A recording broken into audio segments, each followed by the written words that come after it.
नमस्कार दोस्तों, आइए हम इस वीडियो में क्लास 9 के सामाजिक विज्ञान के सब्जेक्टिव क्वेश्चन की तैयारी करा देते हैं क्योंकि 9th का एनुअल एग्जाम कल यानी कि 20 मार्च के दिन द्वितीय पाली में होने वाला है और इस वीडियो में हम आपको सब्जेक्टिव क्वेश्चन की तैयारी करा देते हैं। बहुत अच्छे तरीके से आप लोग पेपर देकर आइएगा ताकि 10th क्लास में जाने में कोई दिक्कत ना हो और पेपर बहुत ही साफ साफ सुंदर सुंदर राइटिंग में लिखिएगा ताकि कोई भी कॉपी चेक करेगा तो कहेगा वाह क्या कॉपी लिखा गया। तो बहुत अच्छे तरीके से मैं आपको तैयारी करा देता हूँ, ठीक है ना। और जो भी विद्यार्थी अभी तक हमारे ग्रुप में नहीं जुड़े हुए हैं तो बाबू ग्रुप बहुत काम का चीज़ है, हमारा ग्रुप ज्वाइन कर लीजिए। हमारा ग्रुप ज्वाइन करने के लिए आपको एक नंबर हम दे रहे हैं, इस नंबर पर मैसेज कर दीजिए व्हाट्सअप पर कि सर हमको भी आपके व्हाट्सअप ग्रुप में जुड़ना है। जैसे आप इस नंबर पर मैसेज करिएगा ना तो मैं आपको एक ग्रुप का लिंक भेजूंगा, उस लिंक पर क्लिक करके आप हमारा ग्रुप ज्वाइन कर लीजिएगा। तो जल्दी से ये नंबर नोट कर लीजिए और आप मैसेज जरूर कर दीजिएगा। आइए हम आपको सब्जेक्टिव क्वेश्चन बताते हैं बहुत अच्छे तरीके से। एक एक सब्जेक्टिव क्वेश्चन आप लोग याद कर लेना। देखो रटने से कोई नहीं कुछ नहीं होगा, आप समझो अच्छे से, ठीक है ना। जैसे अच्छे से समझोगे तो एग्जाम में पूरा लिख दोगे। देखिए पहला नंबर क्वेश्चन है, सुंदरी वृक्ष कहाँ पाया जाता है। सुंदरी वृक्ष कहाँ पाया जाता है तो हम इसका उत्तर लिखेंगे, सुंदरी वृक्ष सुंदरवन में पाया जाता है जो गंगा ब्रह्मपुत्र नदियों के डेल्टा क्षेत्र में अवस्थित है। तो ये आंसर आप लोग लिख दीजिएगा। उसके बाद अगला आपका क्वेश्चन है कि ढाका नगर की स्थिति एवं महत्व पर प्रकाश डालें। तो उत्तर हम लोग लिखेंगे, ढाका बांग्लादेश की राजधानी है, यह पदान नदी के तट पर अवस्थित है। तो इसका आंसर लिख देंगे। उसके बाद से अगला क्वेश्चन बाबू देखिएगा। तो यहाँ पर आपका अगला क्वेश्चन है, एक नंबर नंबरिंग में इधर उधर हो गया है बाबू, माफ करना नंबरिंग में गलती हो गया। यहाँ से एक नंबर क्वेश्चन देखिए, लोकतंत्र के 2 गुणों को लिखें। तो हम उत्तर यहाँ पर लिखे हैं लोकतंत्र के गुण। पहला, लोकतांत्रिक सरकार बेहतर सरकार है क्योंकि यह अधिक जवाबदेह सरकार है। और दूसरा नंबर है, लोकतंत्र निर्णय लेने की गुणवत्ता में सुधार करता है। तो ये हम लिख देंगे। उसके बाद से हम दूसरा नंबर में आपको बता दें, दूसरा नंबर क्वेश्चन है, अमेरिका या नई दुनिया की खोज क्यों हुई। तो हम उत्तर लिखेंगे अमेरिका या नई दुनिया, क्योंकि अमेरिका को ही हम लोग नई दुनिया के नाम से जानते हैं। तो अमेरिका या नई दुनिया की खोज स्पेन की महत्वपूर्ण उपलब्धियां थी, इससे यूरोप और अमेरिका के बीच समुद्री यात्रा को बढ़ावा मिला। ये हम लोग उत्तर लिखेंगे, ठीक है बाबू।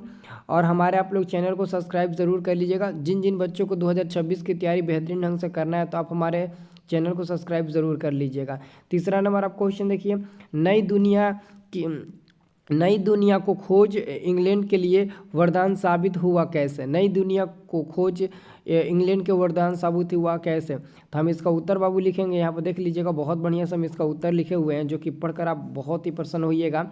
उत्तर हम लिखें, नई दुनिया की खोज के कारण इंग्लैंड ने अपने 13 उपनिवेश स्थापित कर लिए। इनका प्रशासन इंग्लैंड में प्रचलित प्रशासनिक व्यवस्था के अनुरूप होता था।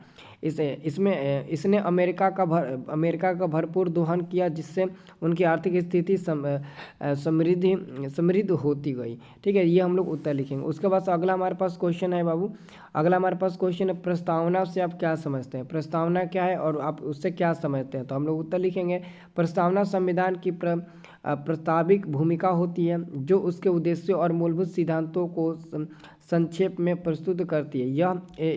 यह दर्शाती है कि संविधान किन आदर्शों और उद्देश्यों पर आधारित है।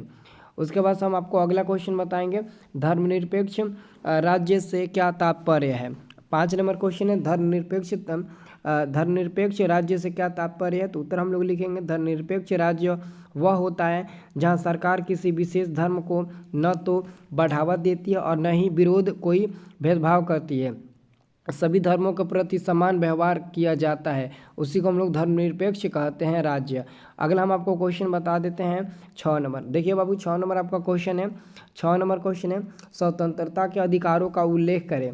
और उत्तर हम लिखेंगे, संविधान का अनुच्छेद 19 और 22 में नागरिकों को विभिन्न स्वतंत्रता का अधिकार प्रदान करता है जिनसे शामिल है वाणी और अभिव्यक्ति की स्वतंत्रता, किसी भी स्थान पर बसने और निवास करने की स्वतंत्रता, कोई भी व्यवसाय या व्यापार करने की स्वतंत्रता, एकत्र होने और संगठन बनाने की स्वतंत्रता, व्यक्तिगत स्वतंत्रता और सुरक्षा का अधिकार दिया गया है, ठीक है। अब हम आपको अगला क्वेश्चन बाबू बताएंगे। अगला क्वेश्चन आपका है 7 नंबर। 7 नंबर क्वेश्चन है, चेरो विद्रोह से आप क्या समझते हैं। 7 नंबर क्वेश्चन है, तो चेरो विद्रोह से क्या समझते हैं। तो चेरो विद्रोह 1770 ईस्वी के दशक में बिहार और झारखंड के चेरो जनजाति द्वारा ब्रिटिश सरकार के खिलाफ किया गया एक विद्रोह था।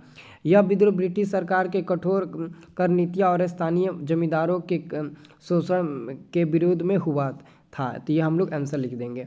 उसके बाद से बाबू 8 नंबर आपका क्वेश्चन है, भारतीय वन अधिनियम के क्या उद्देश्य थे? तो हम इसका आंसर लिखेंगे, भारतीय वन अधिनियम 1865, 1878, 1927 के उद्देश्य थे वनों का संरक्षण, प्रबंधन, अवैध कटाई और शिकार पर रोक, पर्यावरण संतुलन बनाए रखना, वन संसाधन का नियंत्रण, उपयोग, ये सब भारतीय वन अधिनियम के मुख्य उद्देश्य थे। तो हम लोग इसका आंसर लिख देंगे ये। अगला हमारे पास क्वेश्चन है कि भूमिहीन मजदूर किसे कहते हैं? 9 नंबर क्वेश्चन है आपका, भूमिहीन मजदूर किसे कहते हैं? तो हम उत्तर लिखेंगे, जो किसान अपनी कोई निजी भूमि नहीं रखते हैं, दूसरों की खेती में मजदूरी कर जीविका चलाते हैं, उन्हें भूमिहीन मजदूर कहा जाता है। ठीक है बाबू।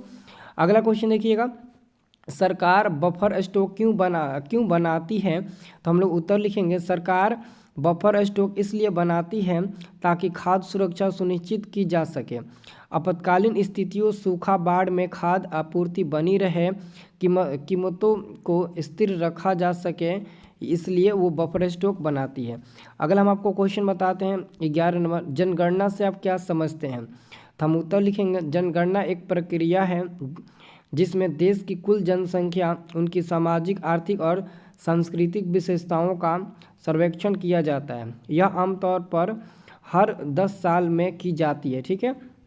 उसके बाद से बाबू अगला क्वेश्चन आप देखिएगा 12 नंबर हम आपको क्वेश्चन बता दें कि लू से आप क्या समझते हैं? लू से आप क्या समझते हैं? तो हम लोग आंसर लिखेंगे, लू एक गर्म और शुष्क हवा होती है जो ग्रीष्मकाल में उत्तर भारत के मैदानी इलाकों में चलती है। यह अत्यधिक गर्म होती है और इसके प्रभाव से लू लगने का खतरा रहता है। लू लगने का खतरा नहीं बल्कि लू लग जाता है। मेरे को भी एक बार लगी है, आपको लगी है? कमेंट करके बताइए। तो 13 नंबर क्वेश्चन है बाबू, नेपाल की 3 नदियाँ के नाम लिखें। नेपाल की प्रमुख 3 नदियाँ, नेपाल में तो बहुत नदी है, जैसे कि गंडक नदी, कोसी नदी, सप्तकोसी नदी, कर्णाली नदी, बहुत सारे नदियाँ हो जाएगा। तो यहाँ पर आप लोग 3 नदी का नाम लिख देना। अगला हमारे पास क्वेश्चन है, जेट स्ट्रीम क्या है? तो हम उत्तर लिखेंगे, जेट स्ट्रीम वायुमंडल की ऊंचाई पर बहने वाली तेज गति की पवन धाराएं होती है जो पश्चिम से पूर्व दिशा में चलती है ना, पश्चिम से पूर्व दिशा में चलती है। यह मौसम परिवर्तन और मानसून को प्रभावित करती है। ठीक है। तो आपको बस इतना सब्जेक्टिव क्वेश्चन की तैयारी कर लेना, जो आएगा लिखना, जो नहीं आएगा ना अपने मन से आप लोग लिखिएगा। देखिए, सोशल साइंस का कोई भी सब्जेक्टिव क्वेश्चन रट कर नहीं लिखा जाता, बल्कि आप अपने मन से जितने भी लिखेंगे ना उतना ही आपको पूरा का पूरा नंबर दिया जाएगा। एग्जामिनर जो कॉपी चेक करता है वो खुद कहता है कि अगर आप यानी कि जो स्टूडेंट हैं वो अपनी क्वेश्चंस को अपने भाषा में आंसर लिखे होंगे उनको हम फुल नंबर देंगे, वो खुद बोलते हैं। तो आप लोग भी रट कर कोई भी चीज़ मत लिखिएगा, अपने मन से जो भी आता है, जो आप घर से पढ़ कर गए होंगे या फिर पहले पढ़े होंगे, जो दिमाग में आता है वही आप उसी के इर्द गिर्द लिखिएगा, है ना। पूरा फुल आपको नंबर मिलेगा और टेंशन मत लीजिए, 10th क्लास में हर हालत में आप चले जाइएगा। ठीक है बाबू।